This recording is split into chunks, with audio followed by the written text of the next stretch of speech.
course being offered in this semester by the Graduate School of Business Administration of Meiji University. On behalf of all the faculty and staff of our Graduate School of Business Administration of Meiji University, may I welcome rapturously our honored invited speaker, our treasured learning partners from both Strategic Management A and Organizational Behavior A courses, as well as our Noishiki-san from the Office of the Graduate School of Business Administration, and any potential members of this audience to join us this morning. As the proverb says, it takes a village. Many persons' help, involvement, their efforts were instrumental in organizing this virtual event in this pleasant spring morning. The decisive role carried out by the staff of the Graduate School of Business Administration, our graduate school of our Meiji University, was truly inspiring, truly inspiring. Then I am hugely grateful to each and every member of the staff of the Graduate School of Business Administration, GSBA of our university, for playing a vital behind-the-scene role in organizing this invited speaking session this morning. Now, on behalf of the Graduate School of Business Administration, may I take the honor of presenting to you Mr. Kaushal Vaulagala, our honored invited speaker this morning. He is the Chief Executive Officer of Adam Innovations Company Limited. I think you have already visited the website of his company. It's a global strategy consulting company. It's a global strategy consulting company. Apart from holding this incumbent role, he is the founding CEO of Adam I Ventures. I think this is a company supporting digital transformation of venture business, another interesting area. Then he's also the founding CEO of Global IT Park. This is located in Minami Uonuma in Niigata Prefecture. And it's very interesting, this Global IT Park in Minami Uonuma, Niigata Prefecture is a public-private partnership project. We call it in business language PPP. PPP stands for Public-Private Partnership. I think this project is meant for accelerating digital innovations in Niigata. Apart from these positions, he happened to be a consultant, former consultant to the Ministry of Land and Infrastructure, Tourism and Transport of the Government of Japan. And currently, he is a visiting professor at Nagaoka University of Technology in Niigata Prefecture. Then on behalf of our Graduate School of Business Administration, let us welcome Mr. Kaushal Vaulagal as our honored invited speaker today with a very warm virtual applause. Thank you. Thank you very much, Professor Saman Dasanayake. I really appreciate your kind invitation. and also kind introduction about me. Yes. I'm very excited to be here today. Thank you very much. And may I just interrupt you? May I most kindly request you to start the recording? Yeah, I already started. Yes. Right. I will also use my digital recording equipment with your permission. Right. All Sure. the data to be captured by this digital recording equipment will be used exclusively for academic purposes only. Sure. Sure. Okay. Sure. Thank you very All much. right. I will switch on it now. Over to you. Thank you. All right. Thank you. So, very good morning to all of you. And I'm very excited to be here today to talk about, kind of very important topic that is actually management challenges in the digital age. Let me share my screen, and then I will start the session. I hope everyone can see that, right? Yes. Okay. Thank you. So my name is Kaushal, and this is my 16th year in Japan. As Professor Dasanayaka mentioned, I'm running one of the challenges projects in Niigata. It is a kind of global IT park. That is, in fact, the first global IT park to support digital acceleration in Japan. So that we started in 2016. So I want to share, my experience, and also I want to make this session more sort of interactive as possible, and also want to, share some of my personal experiences together with some theoretical, frameworks. So I think it will help you to, understand much better. Is my English is clear to you? Is it very fast, or you want me to slow down? All right. Thank you very much. So let me first start with giving. Of course, Professor Dasanayak already gave a brief introduction about me, and I really appreciate that. So let me share my the sort of my background. So I like to introduce myself as an entrepreneur, because I started my first company when I was 21 years old, at the beginning of the university time. So the main reason why I started, because I really wanted to practice what I learned. So I studied business administration, but I specialized on marketing. So I thought, like, running a business or doing something by myself is the best way to practice what I learn in the university. So therefore I started that business. It's a kind of a trading business. We import electronic appliances, and then we try to distribute around Sri Lanka. I'm Sri Lankan actually. So what I thought, like, this trading business, as you know, there's no much innovation.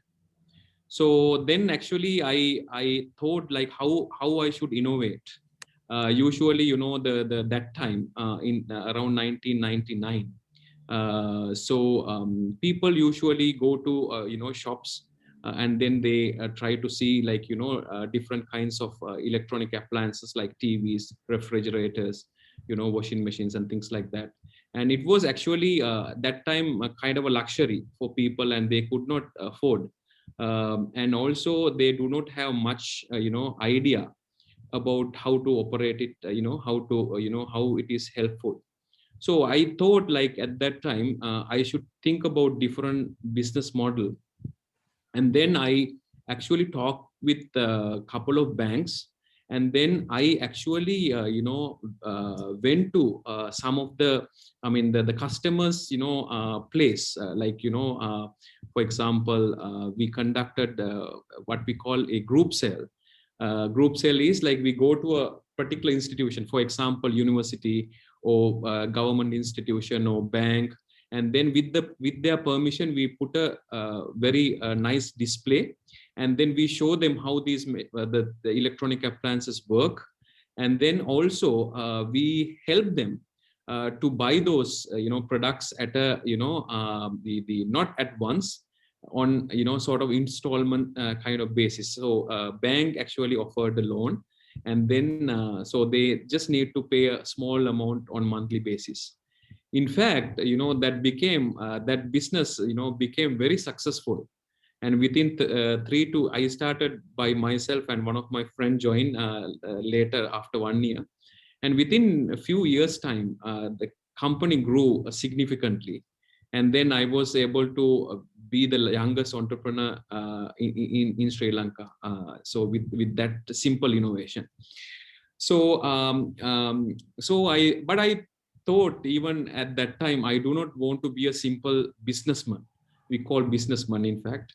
So because in a typical, businessman is just a kind of a, we call in Sinhala term like mudalali, right? So I did not want to be a kind of a simple businessman. So I thought like I want to, continue my studies. I want to do something, I want to learn and, practice what I, learn. So I went to Harvard. I got a scholarship from Harvard University to study leadership.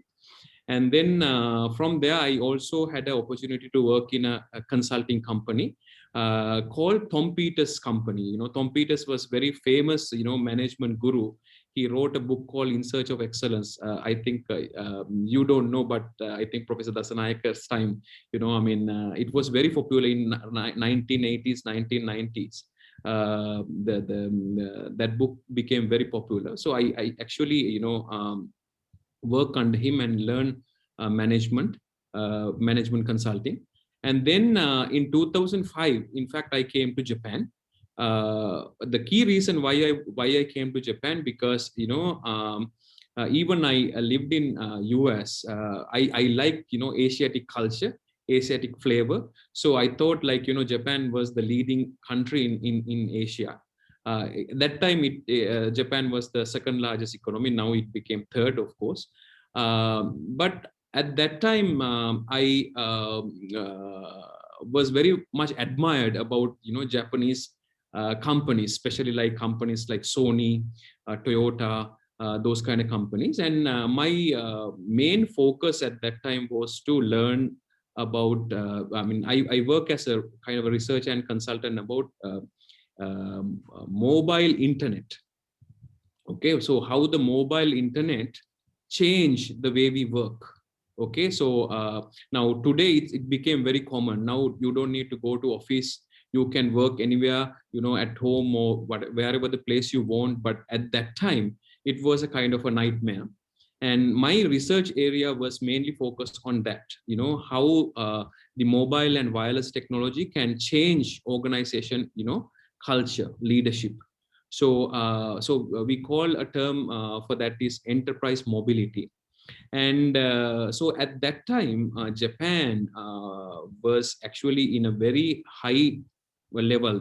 Japan mobile internet platform or ecosystem called NTT, Docomo became one of the leading, mobile ecosystem. In fact, it was the, I think, first mobile ecosystem in the world. So I came to Japan to learn that. Okay, and then I got a scholarship at International University of Japan, and then I studied the e-business program. So during that time, I had an opportunity to work with Sony and KDDI and a couple of other companies as a kind of a researcher. So and then thereafter, I the started Adam Innovations. Mainly, the reason why I started this company, because I thought Japan has very good, companies. They're very strong in technology innovation. But the thing is, they are not, much global. So only few Japanese companies have gone global, but most of the other companies are actually, very much domestic oriented. So Adam Innovation, I set up mainly to support Japanese companies to go global and have global collaborations. So and then we provide the strategy consulting, the entry strategies to global companies, and also we build the partnership with foreign companies. So this is the main type of business that we conduct in Adamai. And then while I was doing that, there's another thing actually, was always came to my mind, and I thought that I have to make some initiative. That is what we call this digital wave we call digital, the technologies are getting more and more prominent. Okay, so I told you that I came mainly to learn Japanese mobile technology in 2005. And then that time while I was a student in international university, I had opportunity to work with Sony on mobile value added services. So one of the main area of that project is to study the how Sony should come up with the new mobile value added services to create more value in the market. That is the same time that Apple introduced that they are actually coming to mobile industry or the mobile market. Okay, so what happened was actually the no one thought because Apple, as you know, they were not in mobile industry at all. Okay, so they were initially built these computers like Macintosh, and then from there they actually move into a music industry that introducing this iPod and things like that. And then this entry to mobile industry was kind of it was a remarkable one. And no one thought that Apple could change the mobile industry in the world. And actually in 2007 Japan uh, Apple introduced their first mobile phone. And within about 1 to 1.5 years, the Japan's the whole mobile industry has actually gone down. It was devastated effect, because I am very concerned, because I worked in that area for very much. As I told you, at that time Japan had the most advanced mobile internet platform in the world.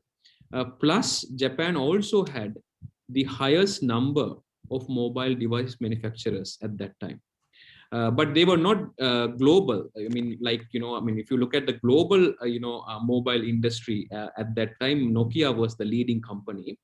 They were having about 35% world share.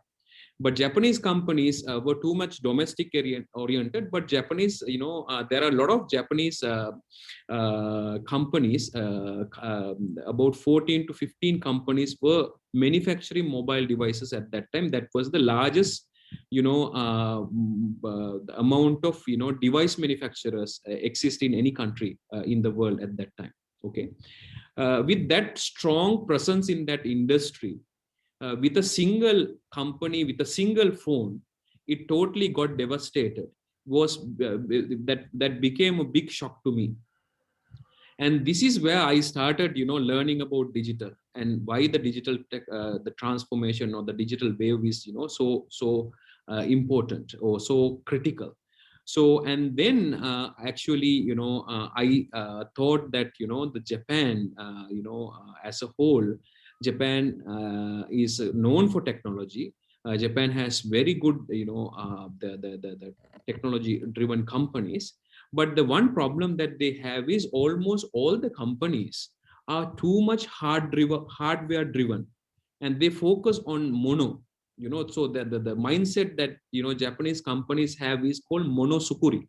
So they look at the things, and then they try to make that product better and better. And what happened was they were too much focused on what they do.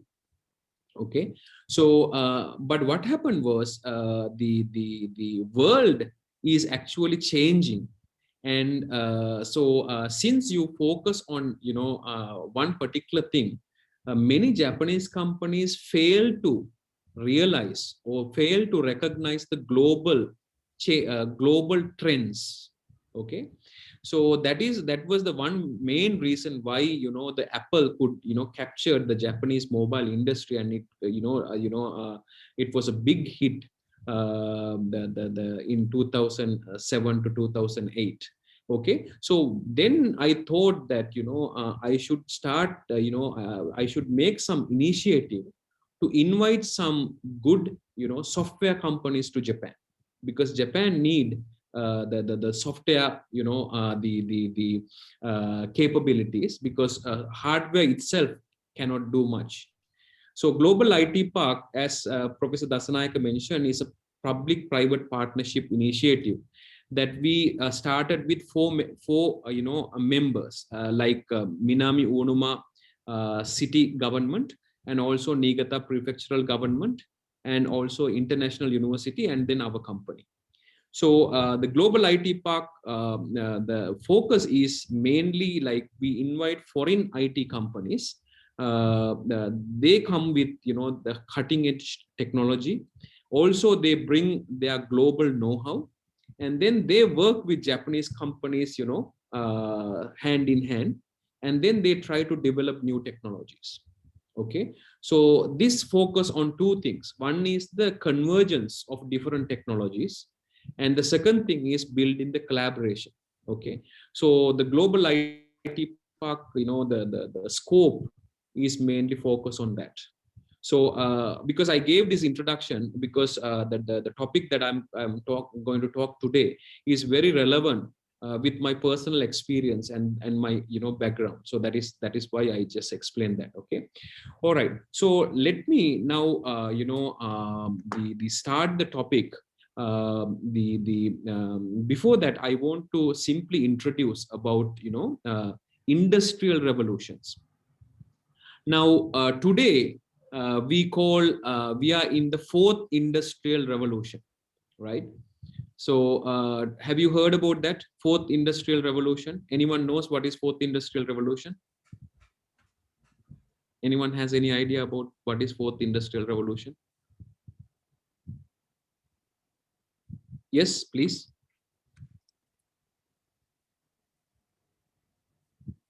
We can't hear you.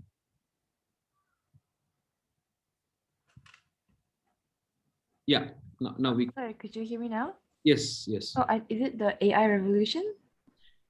Yes, AI is a major part of that. Yes.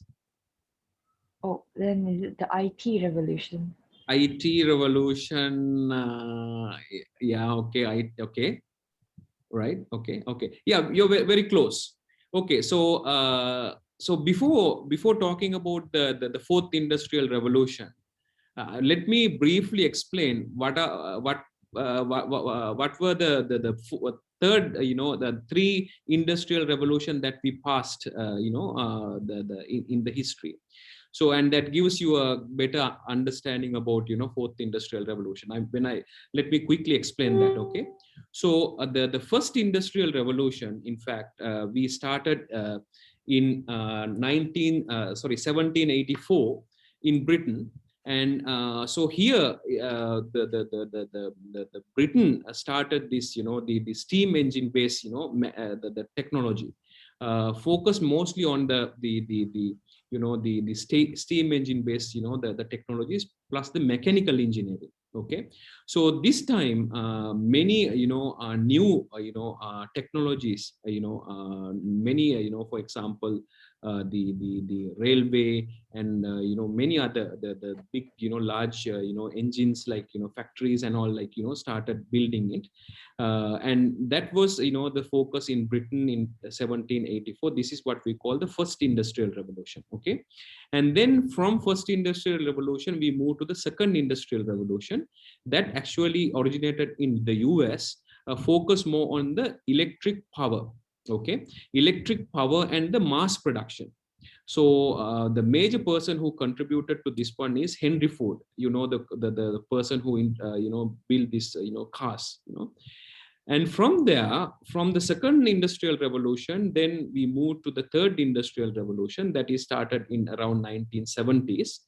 So this is where the electronics and IT, we call information technology, started.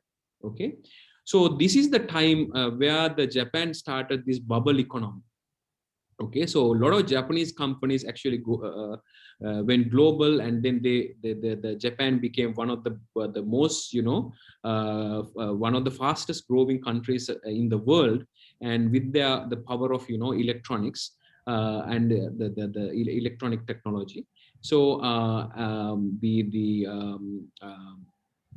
So the thing is, the third industrial revolution is like mostly like, the companies focus on building this electronic, devices and electronic appliances. So this is where I started my first business as well. Okay.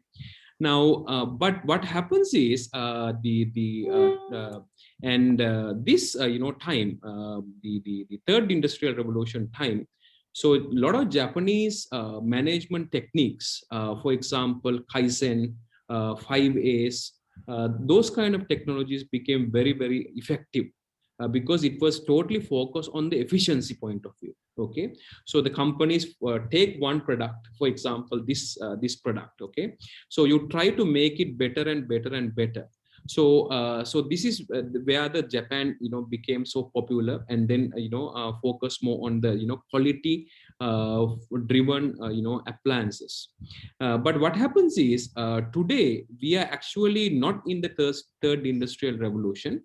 We actually already started moving into the fourth industrial revolution.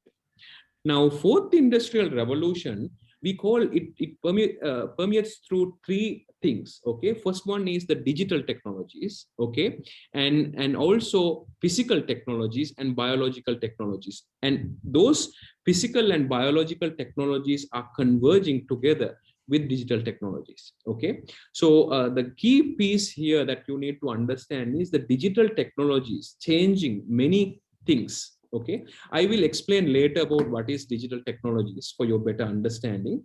Basically, the in the fourth industrial revolution, what happens is because of the digital technologies, many things are actually getting together.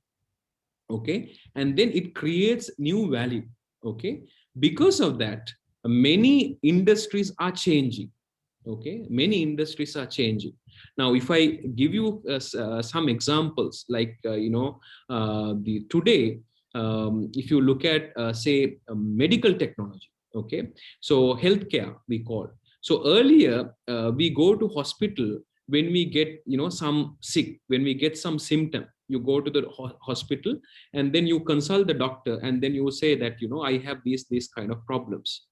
But today, because of the digital technology, it can actually understand your problems before you feel it. Okay, so that is that how we do is we try to use different sensors, and then we try to analyze that, and then we give some predictions that okay, you're going to get sick another week or two, or even you can predict about 3 to 5 years. So this is what we call predictive analytics. Even if you look at the manufacturing company, the same. Now the what happens is, in a manufacturing company, like say machine, usually when you in a factory, so there's a supervisor, there are some laborers, so they work on the machines, and then when the machine get breakdown, then the supervisor come and help to repair it, or fix it. But now, because of these digital technologies, through some sensors, some cameras, it can identify the machine breakdown before it happens. Okay, so and then it can make preventive measures before the machine get breakdowns. So this is the nature of we call digital technology and the power of digital technologies. So because of that, there are a lot of new businesses, lot of new industries, and a lot of new jobs are forming.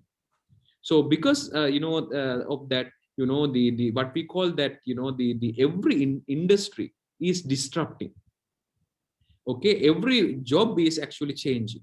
Okay, so so that is why we call today, if you are doing a job that you do kind of a repetitive thing, if you do the same thing over and over again, and your job can be highly likely overtake by the robot or AI. Okay, so therefore what happens is that you need to be more creative.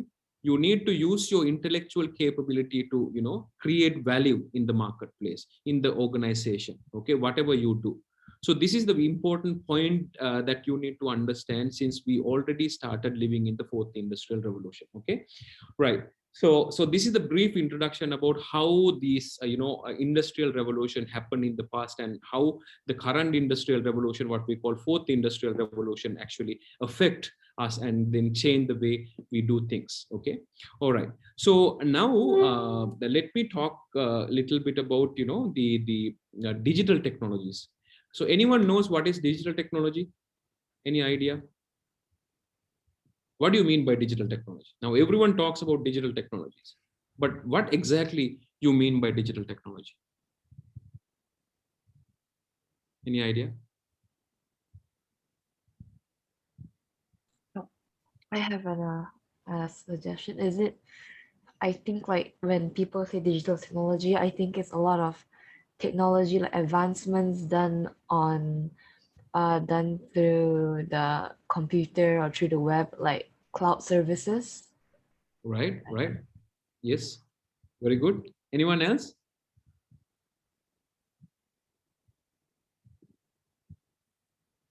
Okay, so basically, Yes. Sorry, as Melody, sorry, yeah, sorry to Professor. interrupt, Mr. Vaulakala. Chida-san also wants to share his views. Please, yes. Is digital technology like utilizing the power of internet? Yes, internet is a kind of a core that supports the digital technologies. Okay. Yes. Okay, so let me explain what is digital technology. Basically, digital technology has, there are four key things. Okay, so we call SMAC technology. Okay, SMAC. S stand for social media. Okay, so today we use many different kind of social media. Okay, so Facebook, Twitter, Instagram, Line, and Slack, and WhatsApp, Viber, you name it. There are so many different kinds of social media that we use. So social media is one of the key digital technologies that change the way we operate, the change the way that we live.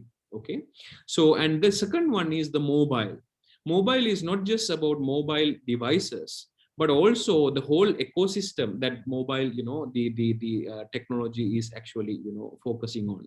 And so because of these social and mobile technologies that generates lots and lots of data, and then those data is actually now we call the analytics and cloud. What it does is actually this data is taking into a kind of a space and store it, and then we try to analyze those data, and then we make certain decisions. So this is how the example as I gave you earlier, like the technology now can identify your health problem before you actually go to the doctor. Okay, so they exactly tell you how what kind of problem that you have. Now I will give you one very good example. It's a practical project that we handled in Global IT Park. So one company who make eye screening devices, it's called, the machine is called slit lamp, and this particular company want to expand the sales in global because it's a small SME, small to medium size company, and that company was actually having a kind of a sales decline in Japan. So they want to actually go expand their business into global market.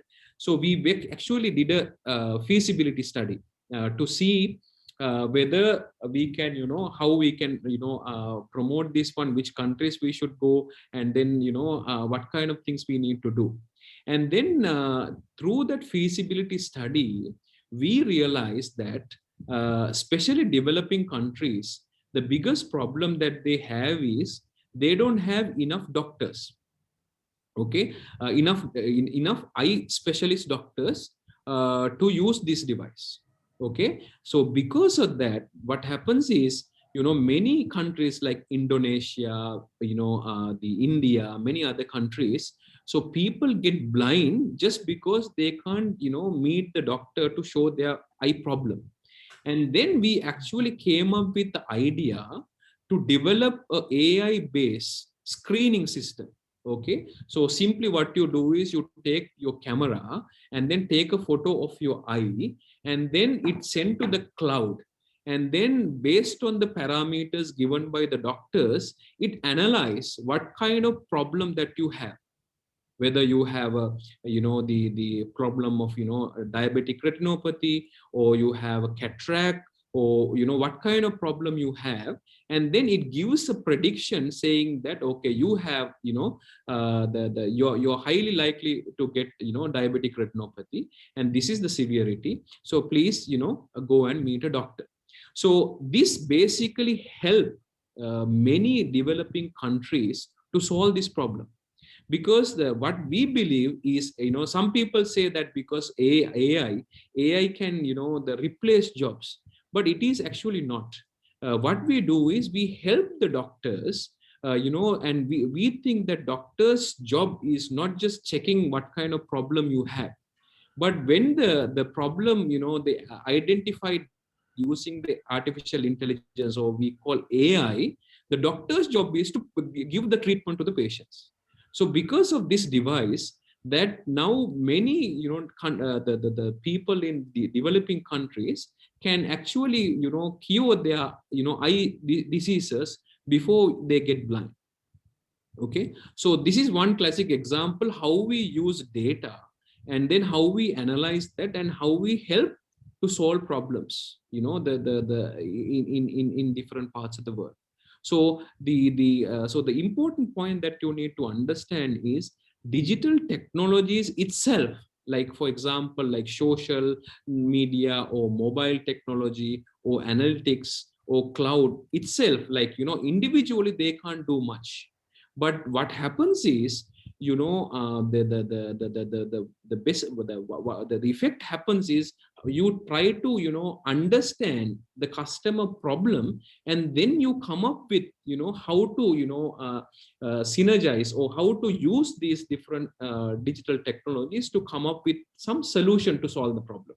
Okay, so this is the important point that you need to understand. I hope it's clear. Okay, if you have any questions, please ask. Okay, all right. Now let me, again, so this is a quote given in MIT Sloan Management Review. So they also mention that the strength of the digital technology, so-called SMAC, social, mobile, analytics, and cloud, doesn't lie in the technologies individually. Instead, it stems from how companies integrate them to transform their business and how they work. Now, this is the important point that you need to understand. Now, the many companies, I know, I work with many Japanese companies, and then they think that, introducing new technology, say introducing new sensor system or new IoT system, or, introduce some AI-based, technology, they can solve their problem. Actually, it is not. Just because you try to, introduce new technology doesn't mean that your company is digitally transformed, or you can solve the customer problems. So in order for you to do that, you need to have a, proper strategy. Okay, and you need to understand your current situation of the company, and then you need to plan your future, where you want to go. So, and then, what kind of customers you want to, cater, what kind of problems you want to identify, what kind of problems that you want to solve. And based on that, you need to think about, how to use, digital technologies. So what happens is, the digital transformation, or the digital technology, is a word that many, the people overuse, and but they really don't understand what is actually, digital transformation means. So today I want to explain to you what is digital transformation, okay, and then how it is important to your subject called strategic management. Okay, so now digital the digital transformation means, using digital technology. Okay, the digital technology, as I mentioned, that SMAC technologies. Okay, so digital technologies to transform customer experience. Okay, so this is the most important thing. Whatever you do, if it does not, enhance the customer experience, you will likely to fail. Now what happens is, now even yesterday, I had a meeting with one big liquor distributor company in southern part of Japan, and they distribute liquor everywhere in Japan. So they have two types of channels. One is they make a big catalog, and then they send that catalog to every I mean their customer base. And second one is they help other people to use their online the e-commerce site for them to find the and order liquor. Now this company's request to us is actually, can you digitalize this catalog? I said yes, we can do, that's not a problem, we can easily do that. But I ask, by doing that, do you think you can solve the problem? Do you think you can because the main reason why they want to do it, because they said that they have about 1.5 to 2 million of customers. You're printing about 2 to 300 book and sending it costs a lot of money.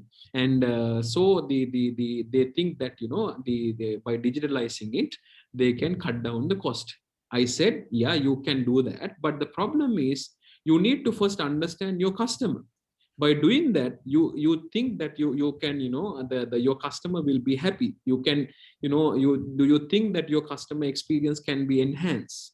So, and then we analyze their customer segments, and then we propose certain strategies how they should use digital technology. So this is a kind of a very a recent example I want to take you. So therefore, so digital transformation first start with you understanding your customer.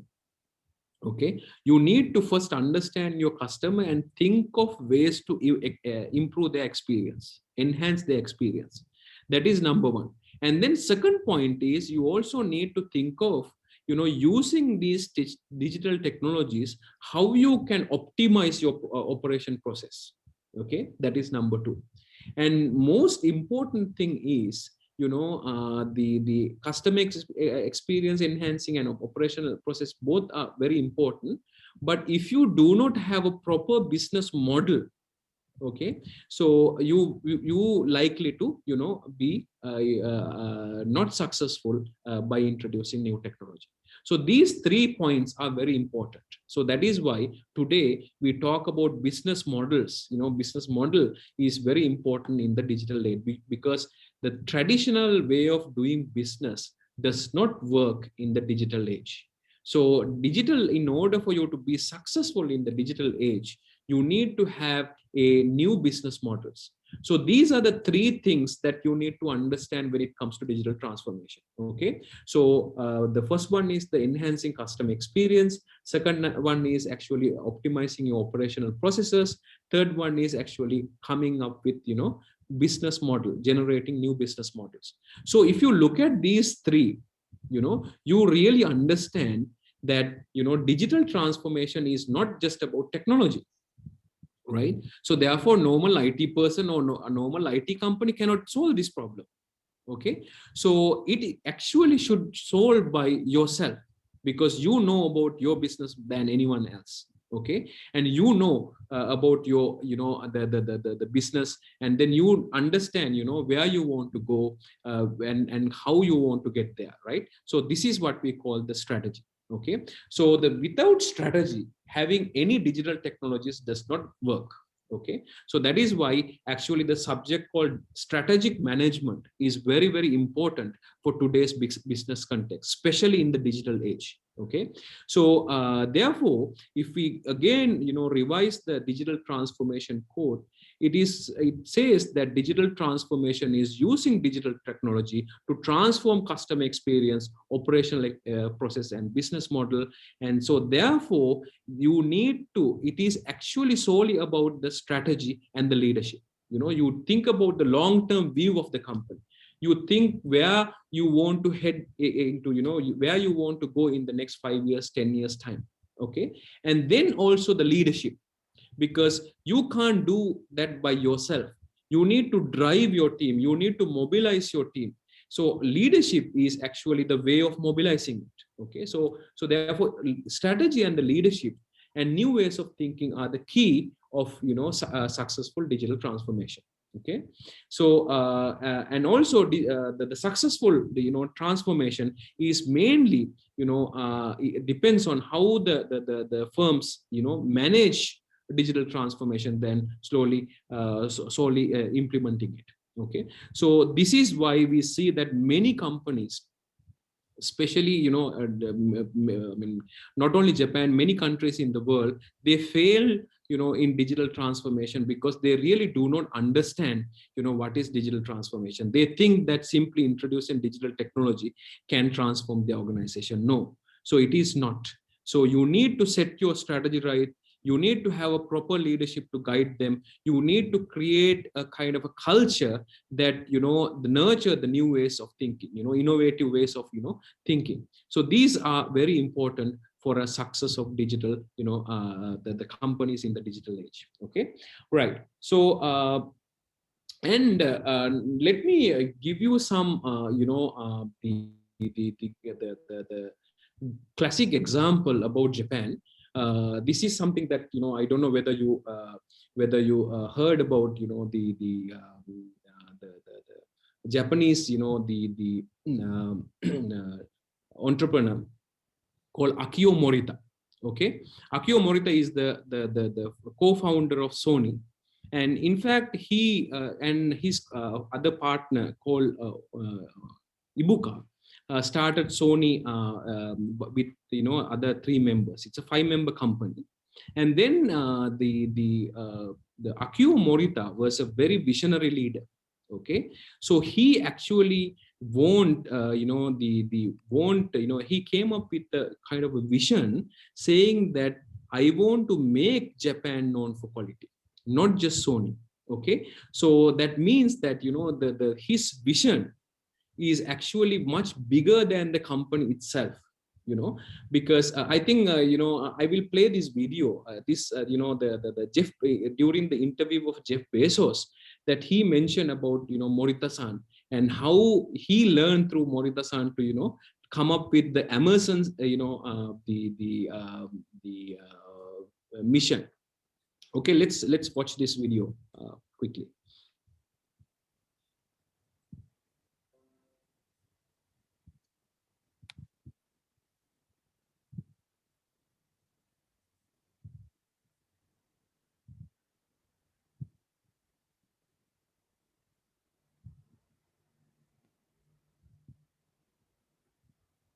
Can everyone hear? Well, our mission is...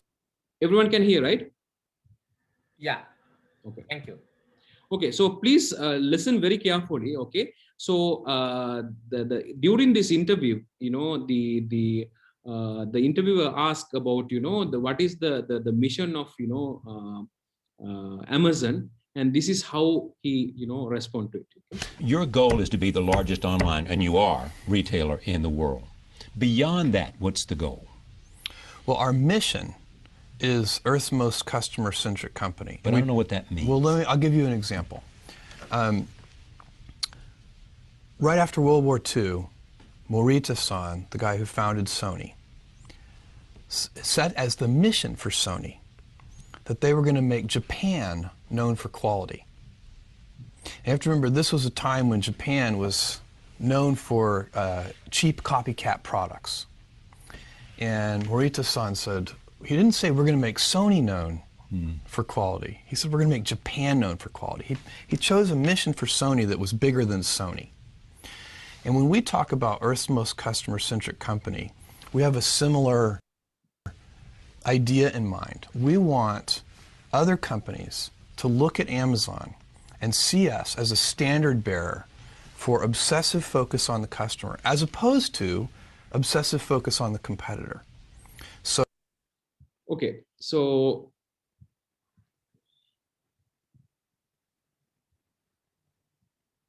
Did you get the point? So this is a classic, the example of how a company should develop the strategy, So Jeff Bezos said that when, after World War II in Japan, okay, Japan started, making some products, but those products were very cheap quality.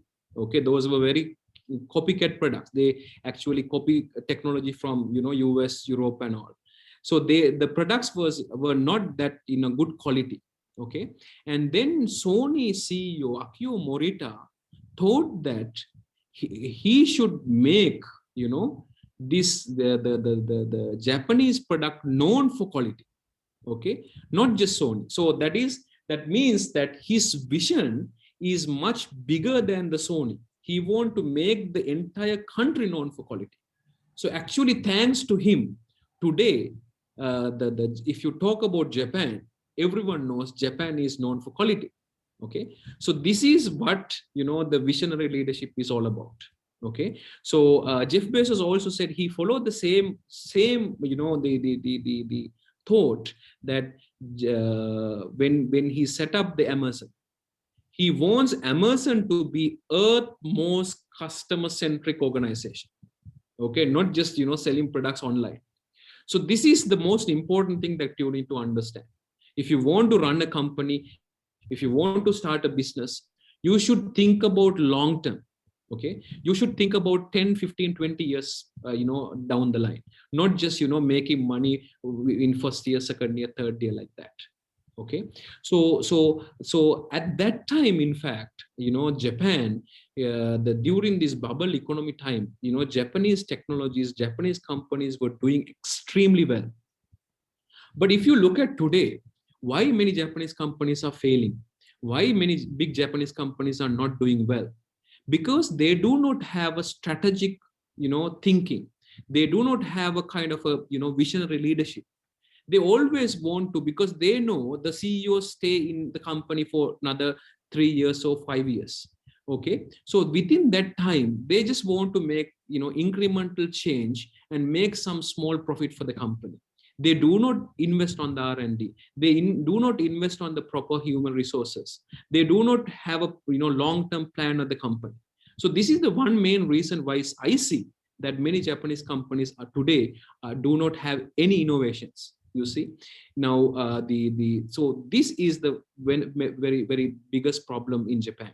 Okay, I'm telling you through my personal experience. Okay, because many big companies, so-called big companies, they simply want to they look at their company's profit and loss account and the balance sheet. They want to show to their shareholders that we are making some profit, not a the huge the profit, but some profit every year. So they try to cut down certain costs. Now, if you want to make profit, there are only two ways of doing it. One is increasing sales, and second one is reducing the cost. So they always look for ways how to cut down the cost. That is why we see that the biggest problems, like many Japanese big companies, they outsource most of their software business. They do not develop their own internal capabilities. So eventually what happens is they do not have a proper understanding about the software. So this is one example that I'm telling you. So likewise, so if you, as a strategic management students, I want you to think about long term. Okay, don't think about making short term profits. Okay, so if you go for short term profit, your life is going to be very short. Okay, so you can make the short term happiness, but eventually your company will die. Okay, so therefore this example, this Akio Morita was a great personality. He thought that I want to make Japan known for quality, and then he invested on that, and then eventually Sony became one of the most famous technology oriented company.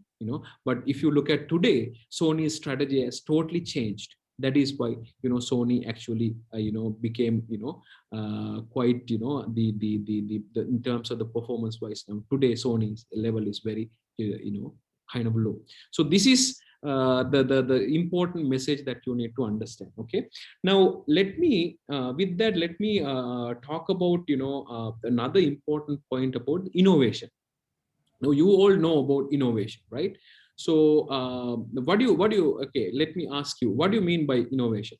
Any idea about what do you mean by innovation?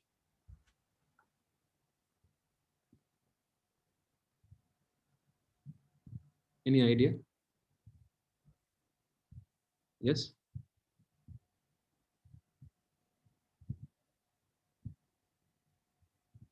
No one? Okay, so let me explain. Yes, there is. Okay. Ida-san.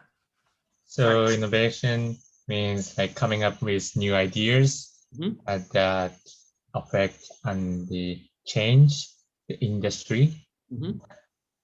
That's my opinion. Okay, all right, good. So you're, I mean, they're quite close. Actually, not just ideas. Okay, so idea, you come up with new ideas, we call creative. Okay, but innovation, in order to, in order for innovation to happen, you need to implement something. Okay, so basically innovation means that you translate your ideas or inventions into goods and services, and also it should create value, okay, in the market, okay, for which customers will pay. And basically there are two types of innovation, okay, two parts of innovation we call sustaining innovation and disruptive innovation. Okay, now sustaining innovation means you try to seek to improve existing product, okay, and then disruptive innovation means you try to break the existing, the industry, and you try to create new. Okay, now both sustaining innovation and disruptive innovation are important. So but today's world, the word we use, disruptive, is more than sustaining. Why? Because today, because we are in the fourth industrial revolution, we need to think of generating or the creating new industries. You see the good examples like the Uber. Now why Uber became so successful, and today Uber is one of the fastest growing the companies in the world, and it's a simple startup they started. And what they did was, by using digital technology, a simple mobile app, they actually disrupt the taxi industry, isn't it? Now the Uber is basically a taxi company, right? So but what is the unique about them is they don't own any taxis, they don't have any taxi drivers. So the whole cost, the main, now if you run a business, okay, there are key resources and then key activities, right? So key resources of any taxi company, if you look at, is the fleet, and also the human resource, that is the labor cost, right? And Uber, what they did was they actually changed that. They moved that key resource into partners using a simple digital technology, a simple mobile app. By using this simple mobile app, they connect two different kinds of people. One side, people who want to make extra money, they have a car, they have extra time. And the other one, the users who want to move from one place to another place, in a decent way, and you exactly know the what time the vehicle come, you can track, and you can see the the amount, the how much you need to pay, everything. So now if you look at the traditional taxi industry, okay, now the life before Uber, now if you want to call the taxi, first thing is you need to find the telephone number. That again is a big pain. Second thing, when you call them, most of the time the line is engaged, okay, or sometimes they say sorry, now we are busy. And then after that, after a certain time, they will say okay, so we will send a vehicle. And then again you have to wait, you don't know where the vehicle is. Most of the time driver get lost, so many challenges. And those challenges identified by Uber, and then they develop, in order to solve those challenges, they develop a simple app.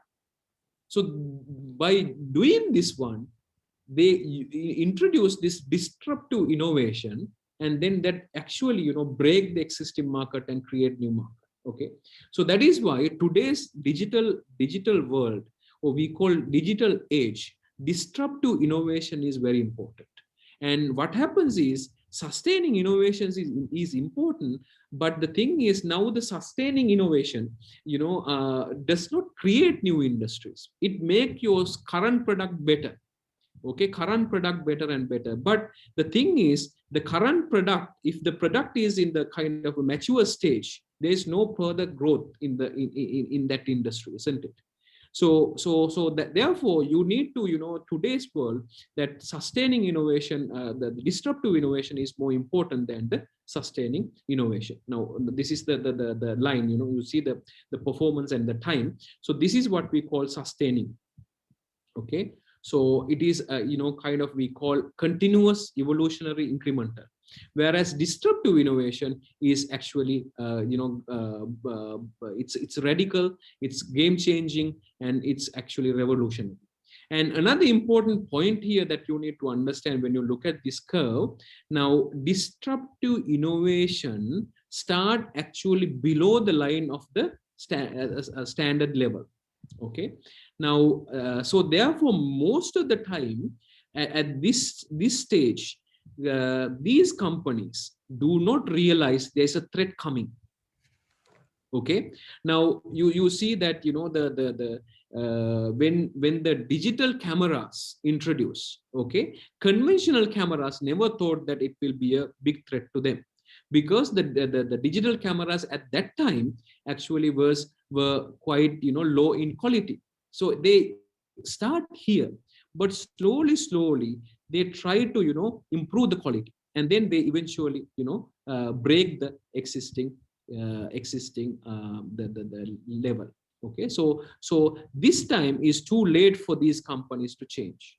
Okay, so if I give you a classic example about, you know, the digital the camera versus, you know, the traditional cameras, you know, that's a good example of how the disruptive innovation replaced the, you know, the traditional industries.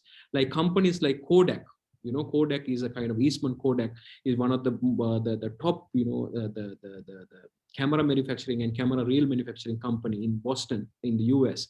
And they were so proud about their technology. They never thought that digital cameras will replace their business. And eventually what happened was, at the time they realized, you know, it's too late. And then eventually that big company and most successful, you know, the camera company actually became bankrupt. Okay, so therefore the disruptive innovation is actually very important for you to understand. Now what happens is that, you know, I told you that, you know, the mobile tech, the thing also, that Apple, we actually use a disruptive innovation. Okay, so Apple started, you know, with that iPhone, and they disrupt the industry, and then traditional companies, traditional camera manufacturers, traditional mobile, you know, manufacturers have not realized that it will, you know, replace their business. So the important point that you need to understand is disruptive innovation, you know, is actually, you know, quite critical. And if you want to start a business, if you want to, you know, do something, so one thing is you need to think long term, and then you need to think, you know, is the how you can use disruptive innovation. Okay, because through disruptive innovation you can actually create and capture new demand, and you can, you know, create a new market. Okay, so this is the difference between sustaining versus disruptive innovation. Okay, so since we don't have that much time, I will not explain this slide, but if you, during the Q&A time, if you have any questions, I would love to, you know, explain further. Okay, all right, so these are some of the examples, like conventional cameras, digital cameras, and then land phones versus mobile phones, letters versus email, and things like that. Okay, and also other important, you know, the example I'm going to talk today is actually conventional cars versus driverless cars. Okay, so I will give you in this example I will tell you the why this, you know, disruptive innovation is so critical. Okay, how it actually create new markets. I will explain that during that time. Okay, all right. So let me explain this slide also very quickly. And this is actually I actually captured through the Fujitsu journal. It actually talks about the digital waves, and each digital wave help certain industries to come up, certain business to grow. For example, the internet age, okay, in 2000, this is the starting point of Amazon, companies like Amazon. Now today Amazon became one of the largest retailers in the world, and what they did, actually using the internet technology, they started selling online, they started selling books, and then they slowly expand the internet business, and then became world's largest company. Okay, so but what happens is now internet is the first wave, and then from there the second wave came, that is what we call mobile internet. Okay, so the mobile internet, what happens is that the major difference of conventional internet versus mobile internet is actually real time, and also it is very, we call ubiquitous, anytime, anywhere. Okay, now like earlier, right, Facebook started in somewhere here. Okay, but Facebook became so popular after mobile internet started, when they move into the mobile internet. Why? Because they get quick response. You go somewhere, and then you take photos and you upload that, and then you always look at who like it, who put comments, this and that, right? So because of that, these kind of social media, especially social media, became so, the social media boom started with the mobile internet. Okay, and then from there we actually moving into third and fourth, the waves. Third wave is called Internet of Things, we call IoT, and also fourth wave we call AI and robotics. And both IoT and AI is actually is going to start, is going to accelerate from now on, because until now the current the network bandwidth is not sufficient. But I think very soon this 5G technology is going to come, and then 5G is mainly developed for machine to machine communication, not just human communication. And with that, I believe that a lot of internet, the Internet of Things, the converging the physical, the products, physical digital conversion, convergence will happen. With that, it says that 50 billion physical objects are going to connect to internet, and then it can control through your mobile devices. So so therefore, with that, actually a lot of the new industries are going to come, including the autonomous, we call driverless vehicle business also going to emerge. Okay, so this is this you need to understand. So if you think that using some strategy, the conventional strategy itself is not enough, you need to think about how you need to leverage the IoT, AI, robotics, those kind of internet, digital, technologies, how you need to leverage to, formulate your long-term strategy of the company. So that's why I use this, slide. Okay. Now, okay. I think I talk a lot of theory. So now I want to, share some personal experience of mine. That is actually like how these digital technologies actually, the disrupt the Japanese industries. Okay, so I want to talk about the mobile industry, which I am quite familiar with, and how the digital technologies disrupt the mobile industry in Japan.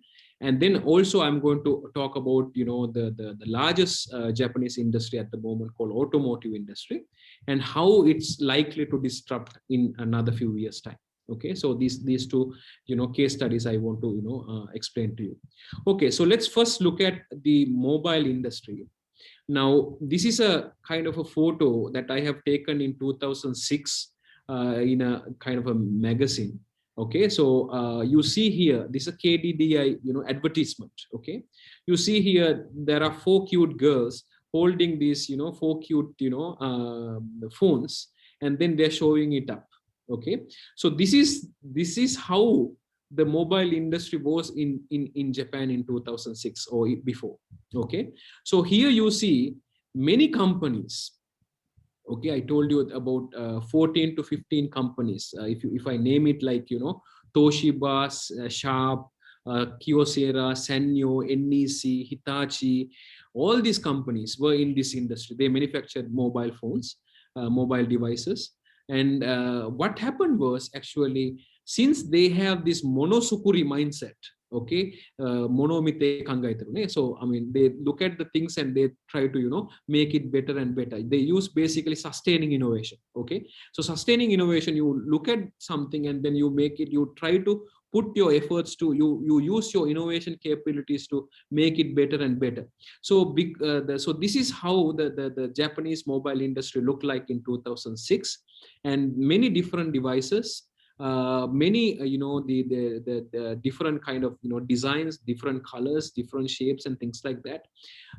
So, and that time, you know, the Japan had the most advanced, you know, the mobile internet platform, like Docomo, iMode. If you I don't know whether you know about it. iMode was very popular at that time. In fact, I had an opportunity to interview the chief technology officer of, you know, iMode at that time. Takashi, his name is Takashi Natsuno, I can remember. Yeah, so he was so proud about the technology that he built. Okay, and then what happened was, this single phone, okay, after launching in 2007, it devastated the whole, you know, mobile ecosystem in Japan. Now, even now, Apple hold the largest market share in the mobile industry in Japan. Okay, now the question is, basically what I say is that it's a single phone that killed the entire Japanese mobile industry. So this is the very important point that you need to understand. Now, I think you heard about this, you know, red ocean and blue ocean strategy, right? So I think you will be learning about it. Now, this is what we call red ocean. Okay, so every company is actually focusing on, they're in the same industry. They compete against, you know, these minor things, you know, the minor feature differences, my design changes and things like that. But they all, you know, in the red ocean, and then they compete with each other. And Apple, you know, CEO, former CEO Steve Jobs thought that world is changing and the digital, you know, wave is coming. Digital disruption is taking place. So he thought that the future of mobile industry does not lie in the hardware. Okay, so therefore he came up with a, you know, brilliant idea to develop a kind of a different, you know, ecosystem. Okay, so he thought that, you know, he should, you know, converge different technologies. Okay, and also he thought that the Apple alone cannot, you know, be successful if he, you know, make a revolution change. So he developed a kind of a platform. Okay, and then he named it as iOS, and then he allowed many developers to come and build application on the top of that. Now today we all use the same single phone, you know, we call iPhone. The difference is not about the, like here, like, you know, the size or the colors or the, you know, the like that. The difference is that the applications that you are, you know, using inside the phone is different. Okay, so this is what we call the hardware differentiation to software differentiation.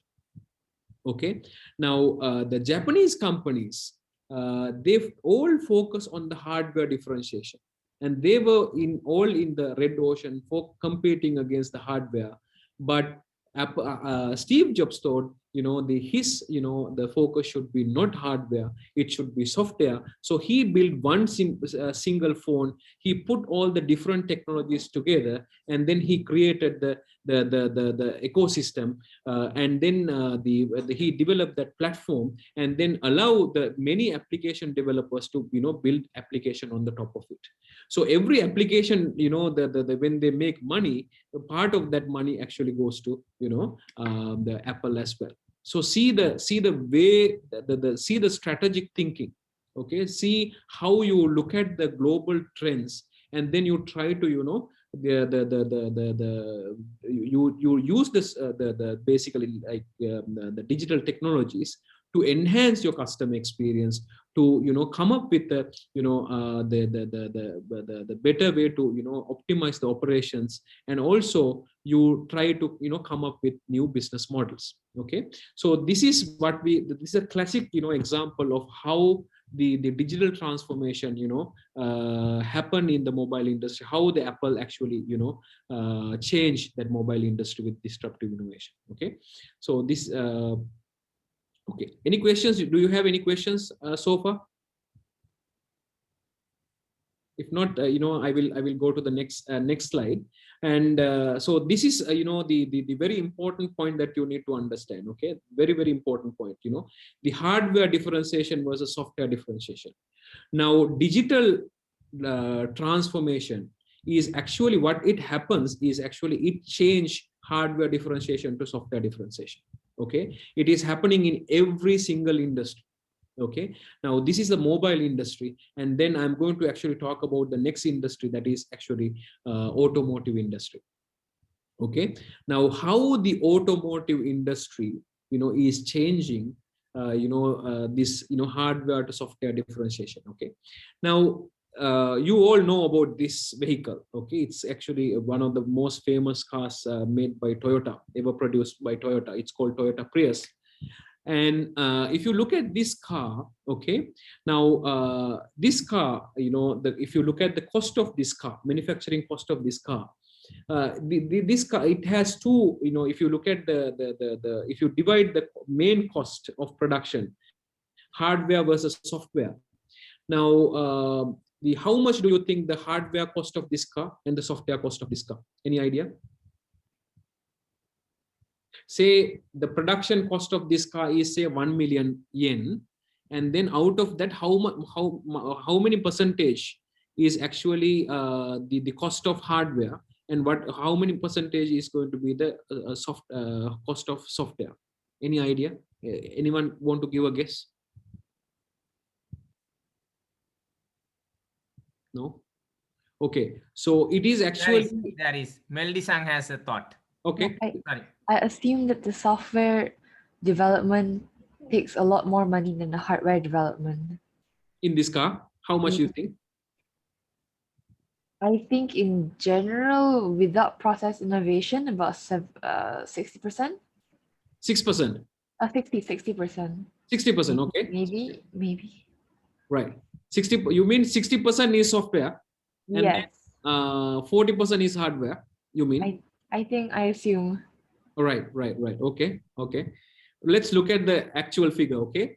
So in 2009, okay, 2019, the Prius car cost of production, software production cost is about 30% of the overall car cost. Okay. Now that means 70% is hardware, right? So that is why we see that the Japanese companies, Japanese were quite strong in this industry, because Japanese are very good at monozukuri, and they are the experts in the hardware. Because this car, hardware cost is quite high, software cost is not that much. So therefore Japanese companies were doing very well in this industry. Okay, so that is why Japan became, automotive industry became the highest, the contributor of the Japanese economy, and the number one industry in Japan. Okay, but what happens is this situation is also changing. Okay, now this car, also transform, as you know, like this is a kind of a, the hybrid car we call. And before that, we call the gasoline engine, like, combustion engine, the conventional car. And then this is hybrid. And then from here, it is actually moving into EV or electric vehicle. This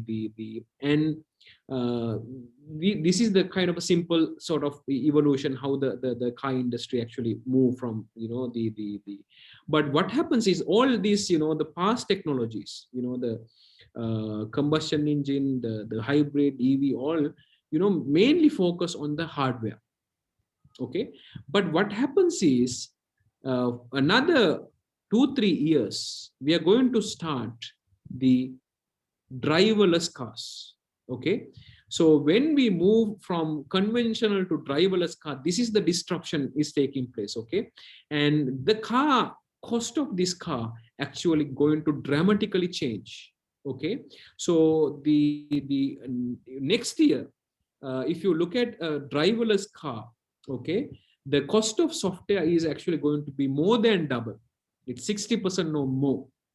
And then hardware cost component is going to be very, very low. It's about 40% or low. Okay, so if you look at quite similar situation, in the mobile industry, isn't it?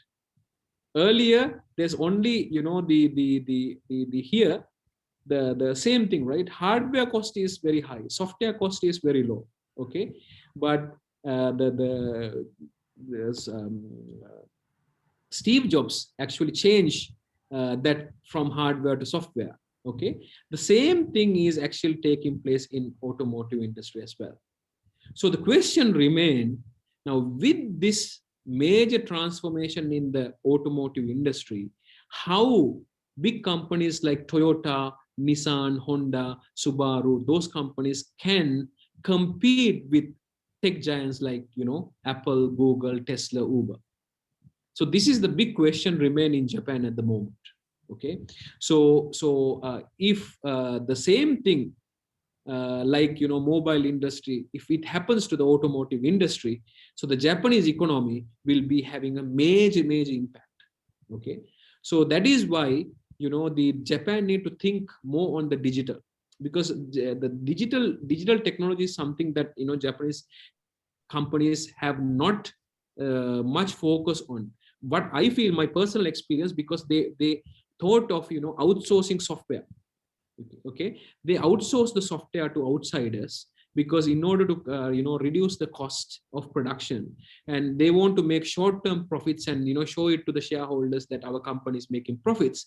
But it now got the inverse effect, and then the long term, the company inside, internal employees, or the inside of the company, they don't have any software capabilities, because they totally rely on the outsourced companies. So therefore, most of the people in Japanese companies, big companies, don't understand software. So this is a kind of a big the shocking situation in Japan. So now Japanese companies are actually trying hard to change that. That is why actually Toyota already announced that they are going to change their business model.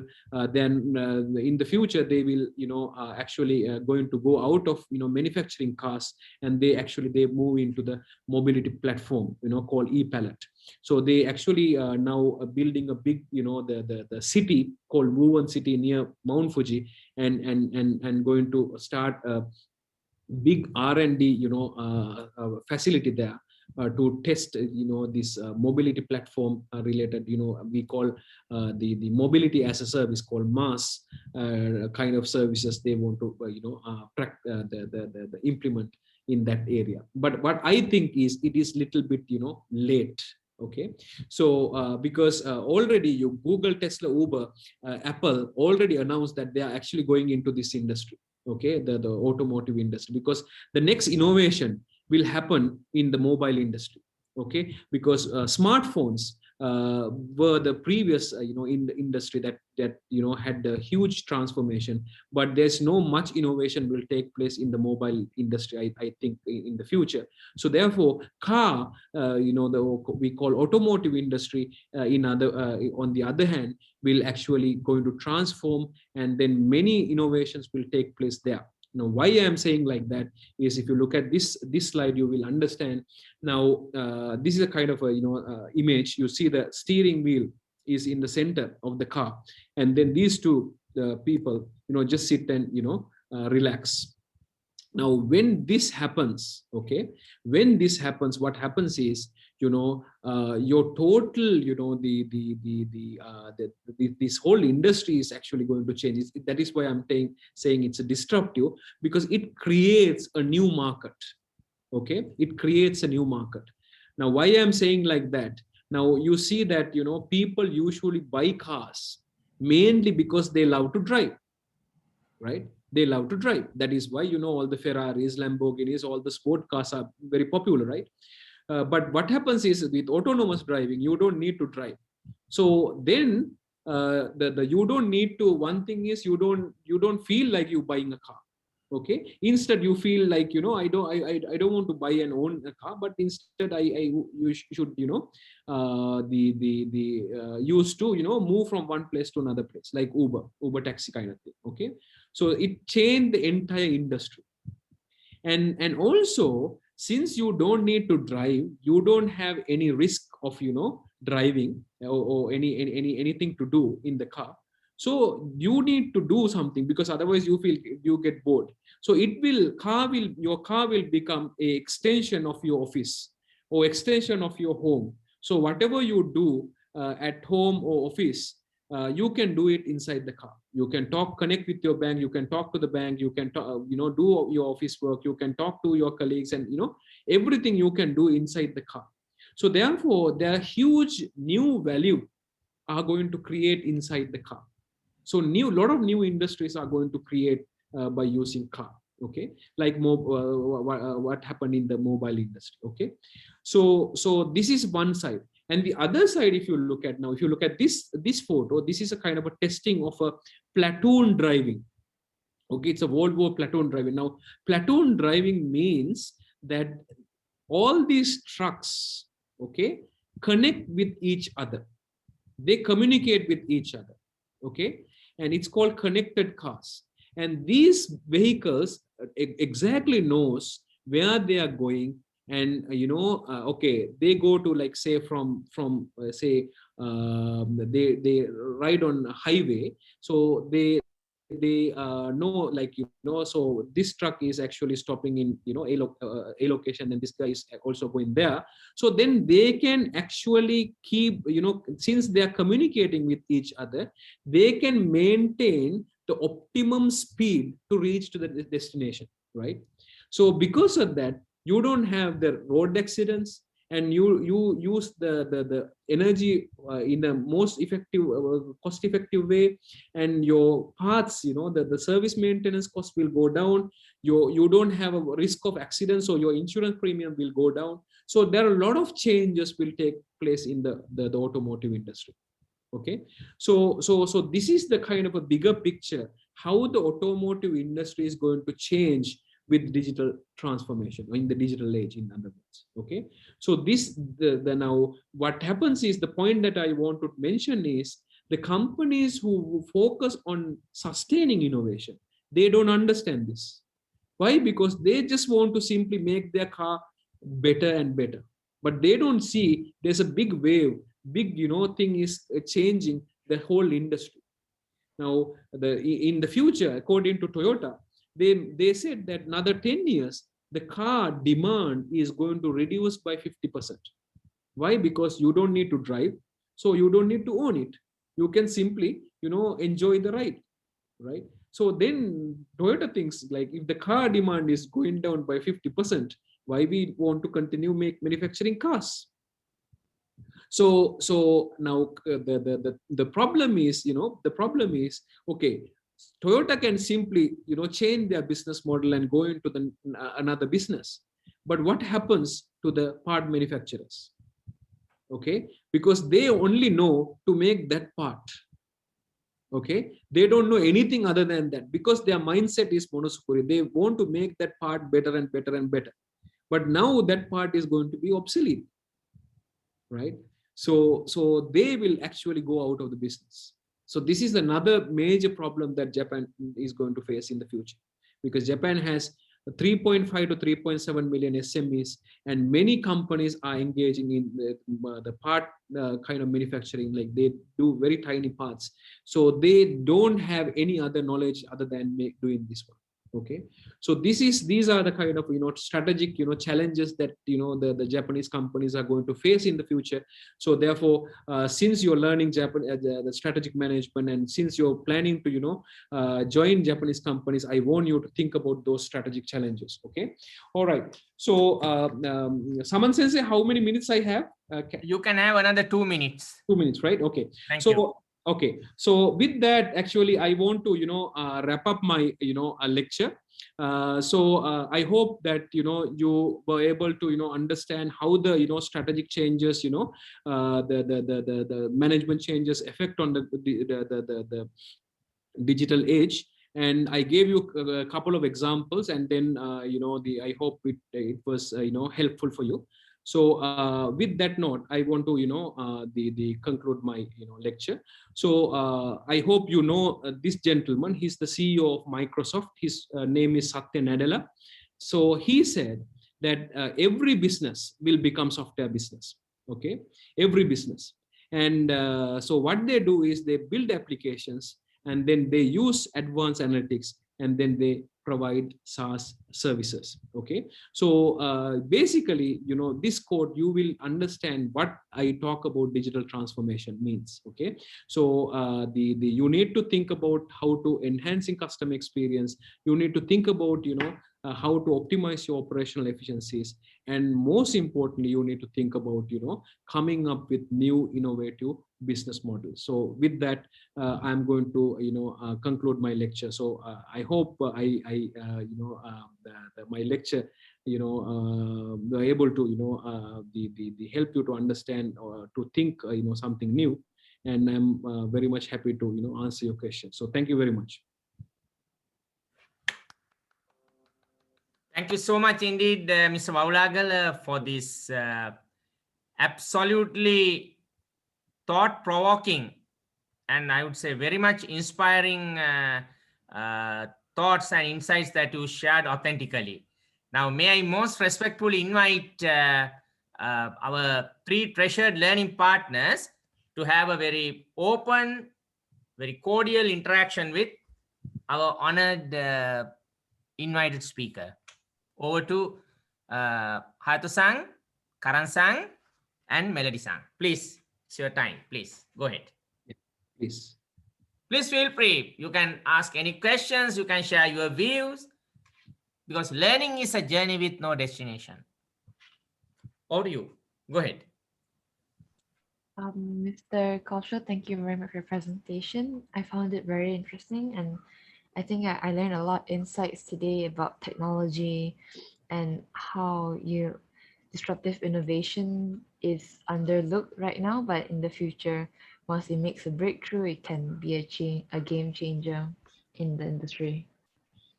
Right, nice. Thank you very much. You have any kind of questions? Because especially the strategic management. I also because I used to teach strategic management as well. So this is my favorite subject. I always believe that strategic management is the core of the success in any company. So thinking about and having a long-term view of the company. So whatever the technology, whatever the thing, it doesn't matter. If you have a the long-term view of the company, how to manipulate, how to do things effectively. So I think this subject is very important, and I'm very happy that very the famous professor like Professor Saman Dasanaik is teaching this course, because he has wealth of knowledge.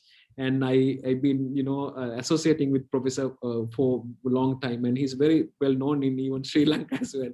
Yeah, so I think you guys are very lucky, and I'm also very fortunate to conduct a lecture today. So you can ask any questions, you have. So I'm very happy to answer. Yeah. So when I ask you, Please. so thank you for your great presentation. And I have one question. And you said it's very important for Japanese companies to pursue long-term profits instead of pursuing short-term profits. But I think it's kind of hard to like for Japanese companies to convince their investors like the company is actually pursuing not short-term profits but long-term profits. So like for Japanese companies, I think it's necessary to convince them, but it's kind of hard. So if you were Japanese companies executive, like how would you convince persuade their investors?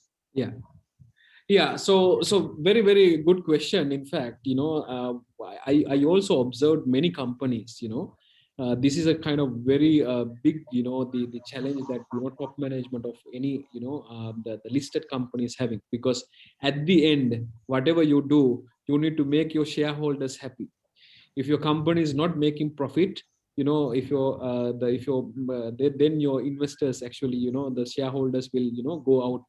So therefore, satisfying them is important. But I think the here what they should do is, of course they need to make short term profits as well, but they need to think, they need to have some strategic priorities.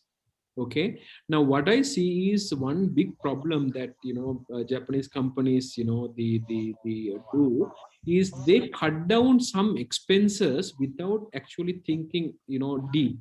For example, that training and development in Japanese companies, I think they invest very low compared to other parts of the world. And also the even the recruitment process, they recruit any graduates, and then some, for example, the graduates who study art subjects, or some that kind of the person is doing IT, so they don't have a theoretical background, so they do only OJT, we call on the job training. So their innovations, the way that they can contribute to the company is going to be low. So the recruitment process, I think, is a major problem. And then even from the recruit, the on the job training is given only by the general the staff. So they don't get the good resources from outside, and they don't send these people to good places to learn. Now I know in the US and many other countries, they invest a lot of money of training and development, but in Japan, the Japanese companies think that it's a kind of the cost that they should reduce.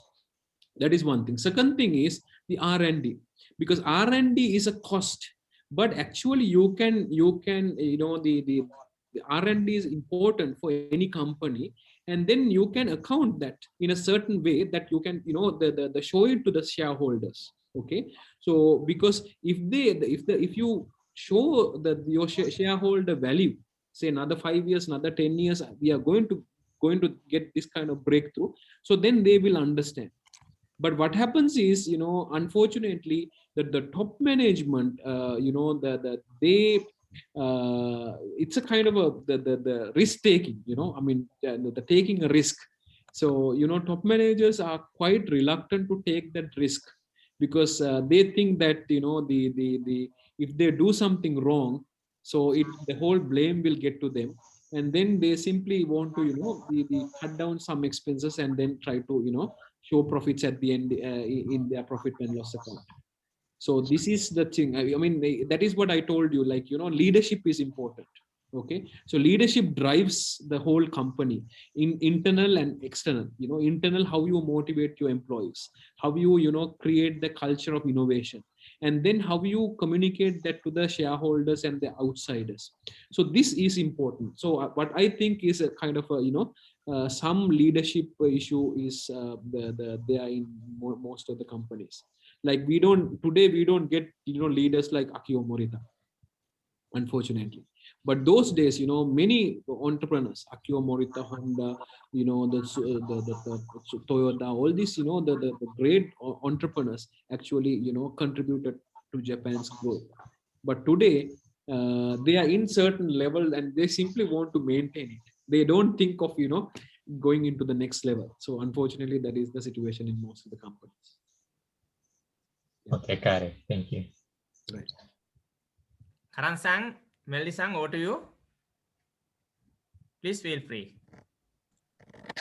Oh, I have another question. Have you encountered any difficulties from the cultural differences from what you're used to what's in Japan? Cultural differences. I guess in Japan there is I think it's sometimes very conservative. They tend to take less risks, but what are your thoughts on this when it comes to disruptive innovation? Yeah. So as you correctly mentioned, Japanese companies are very conservative. Okay, and so that is why they have cut down the doing new things, because whatever thing you do, new initiatives, always there's a risk associated. So the problem of them is that they are very fear to fail. I mean, so because the any successful businessman, any successful business, you can't be successful unless you fail. Failure is a part of your success, right? So but what happens is, what I think is, this Japan has this unseen kind of mentality from the childhood, from the school. They always say, don't do this, don't do that, abunai abunai abunai, and unseen. So that is something that inculcated in the Japanese, the people's mind from the very young age. So that prevent them to take some challenges. Okay, so what I think is, it may take some time to change. So it may not easy for them to change. And also Japan has very monotonous economy. I mean, the people are if you look at the top companies or director board CEOs, all Japanese. But if you look at in the US now, for example, the place like Silicon Valley. Now, why Silicon Valley? A lot of innovation is taking place in Silicon Valley. It's not because Americans are genius. It is not. But mainly because if you look at in the Silicon Valley, more than 60 to 70% of the companies run by foreign CEOs. More than 80% of the engineers are foreigners. Okay, so this is the ecosystem that they developed. But in Japan, what happens is, they always, most of the companies, I mean, 99.9% of the companies run by Japanese, and in the board, no single foreigner in that board. And so recently, like companies like Rakuten, Rakuten actually appointed some, foreign directors, and companies like SoftBank is trying to, make some changes. But other than that, I don't see that any other, companies are doing any changes. So I think in order for us to change this situation in a short-term period, I think Japan need more foreigners. Foreign CEOs to come and CEOs or executives to come and the work in those companies. So then their thinking and the Japanese thinking need to blend. So that is the main reason why we set up Global IT Park also, because global companies come here and Japanese companies work with them, and they understand the cultural differences. Definitely there are a lot of challenges. The cultural differences are there, but at the end, if you everyone's goal is to make a success. So you need to make some the commitments, compromises, and things like that, and eventually you will be successful. I think the Japan need that to do, but I don't know how fast it will happen. Yeah. Okay, thank you. We may have another minute or so. Karan-san, over to you, please. I don't have any questions, but I could learn how importance of relationship between customer satisfaction and IT technology. And because you used a lot of examples, I could easily understand. Thank you. Right. Okay, may I now most respectfully invite Hayato-san to propose word of thanks on behalf of Graduate School of Business Administration. Over to you, Hayato-san. Yeah, again, I really appreciate you giving us a very good professional presentation, which is very helpful, like for us, and like when it comes to like thinking about like our future. And plus, it's very new that like we usually like learn like in strategic management course like a lot of theories, but in this presentation you gave us, we learned a lot of like theories, and but also these theories are very directly related to a real business, so which is very helpful for us. And yeah, so like, I'm going to I work for a like consulting company like from next year. So then I will like practice what I have learned in this lecture like for my future career. Yeah, thank you. Thank you very much. I'm Thank you. so glad to hear that. Thank you. Please use, yeah. Thank you. Then Hayato-san, Karan-san, and Melody-san, let's give another very warm round of virtual applause to our honored guest speaker on behalf of the GSBA, our Graduate School of Business Administration. Thank you so much. Okay, thank you. Then may I now declare the guest speaking session of Strategic Management A course that we had today concludes. Then thank you so much indeed for your everyone's participation, and have a very enjoyable and restful weekend. Thank you very much. Thank you so much. Thank you. Thank you, Professor. Thank you so much. Bye-bye. Thank you very much. Thank you. Thank you. Thank you.